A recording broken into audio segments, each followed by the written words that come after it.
Assalamualaikum warahmatullahi wabarakatuh.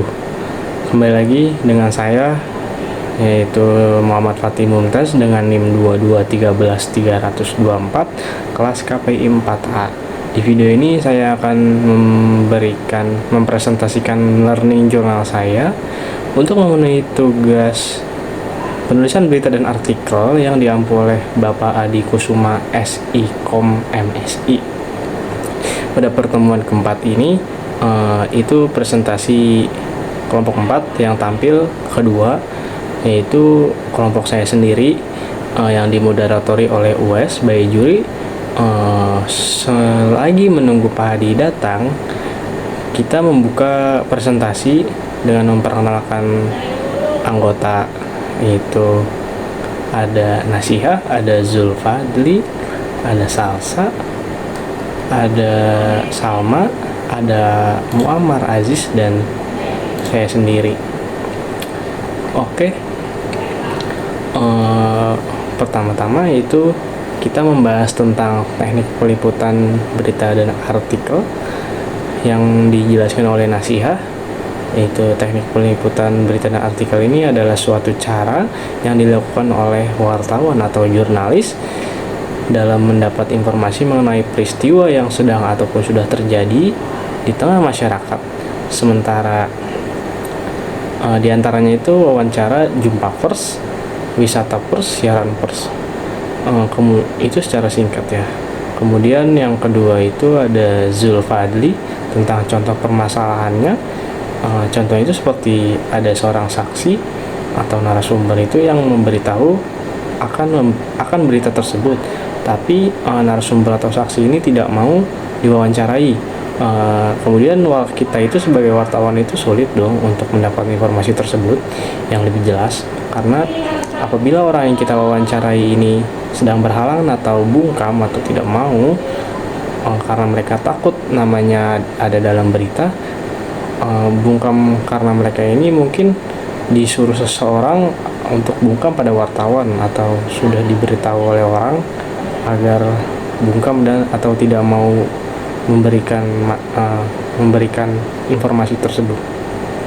Selanjutnya itu ada cara penulisan berita dan artikel yang dijelaskan oleh Salsa, yaitu teknik penulisan berita dan berita ini cara yang digunakan oleh reporter dalam menulis suatu laporan tentang suatu peristiwa yang terjadi.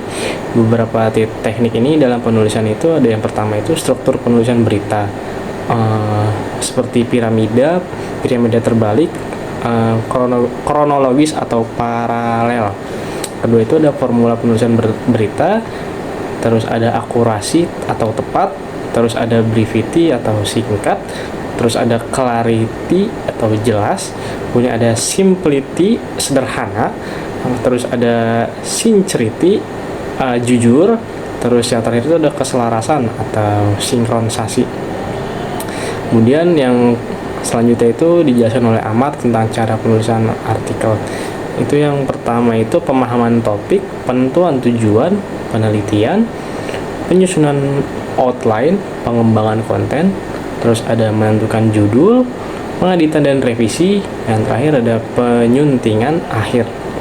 Contoh permasalahan itu kayak kata mubazir dan kata jenuh. Itu adalah kata-kata yang harus dihindari saat nulis berita dan artikel. Hal itu biar kesannya itu tulisan menjadi ringkas, efektif, dan memenuhi standar bahasa jurnalistik. Selanjutnya itu ada materi saya tentang penulisan. Tujuannya itu tujuan penulisan berita dan artikel. Yang pertama itu tujuan dari penulisan berita itu menyampaikan informasi yang benar dan akurat. Kedua itu memberikan informasi yang relevan dengan kepentingan dan kebutuhan pembaca. Yang ketiga itu mempengaruhi opini dan sikap pembaca. Jadi yang membaca berita ini terpengaruh. Terus ada menghibur dan menginspirasi pembaca.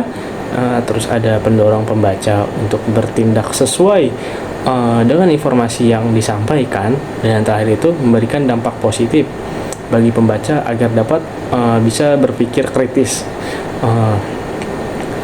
Terus yang terakhir itu Salma yang menjelaskan itu tentang tujuan penulisan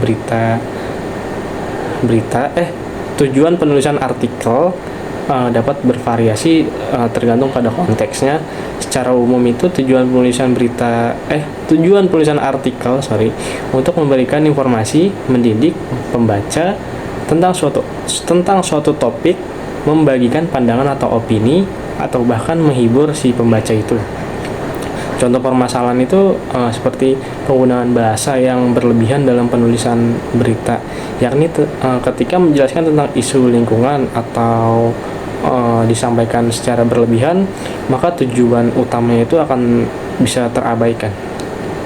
Oke, sekian dari saya, Learning Journal penulisan berita dan artikel. Kurang lebihnya mohon maaf. Wabillahi taufiq wal hidayah. Wassalamualaikum warahmatullahi wabarakatuh.